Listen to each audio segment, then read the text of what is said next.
Hello வணக்கமுங்க. Gen காரில் வந்து நம்ம டேங்க்கு அடியில் சப்வூஃபர் ஃபிட் பண்ணியிருக்கோம். அதோட ரிசல்ட்டு எப்படி ஃபிட் பண்ணாங்கிறத இப்போ நம்ம பார்க்கலாம் வாங்க. அதுக்கு வந்து நான் வந்து 60 வாட்ஸ் ஜேபிஎல்லோட ஆம்ப் யூஸ் பண்ணியிருக்கேங்க.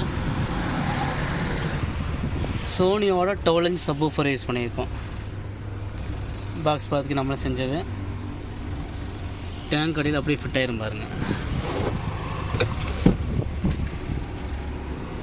டேங்க் அப்படியே ஃபிட் ஆயிடுச்சுங்களா?